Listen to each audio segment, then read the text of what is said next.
কি আম্মু কই যাও? তোর বাসায় দিয়ে আছে, আয় যাবে নি?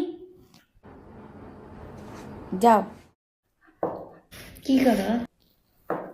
নাচি, নাচবি নি? আয়। বলে খাইতাম কি রাখছে আত্মাজি মাত্তাজি। হায় হায়, আমার মাথা খায়। আম্মু লুকাল পে কি জানি মা খানা তোমার ফর্সা ফর্সা লাগে। ফর্সা তো দেখা যাইব, ওই গাইন না খাল উঠতে গেছে কেন তো বলে গেরামতে রামতে, মানে ফর্সাই দেয়া যাইব মার। আম্মু তোমার কোনো হেল্প লাগবে? আমি কিছু করব? না না, কোনো হেল্প লাগতো না। হেল্প আবার কি তা 24 ঘন্টা বান দিয়েছি না আমি, হেল্প আবার কি লেগে লাগতো? নানার নামটা অনেক আছে তাই না? আম্মু আমরা কোন বংশের? অজাত বংশের। তো বাইরে জিগা।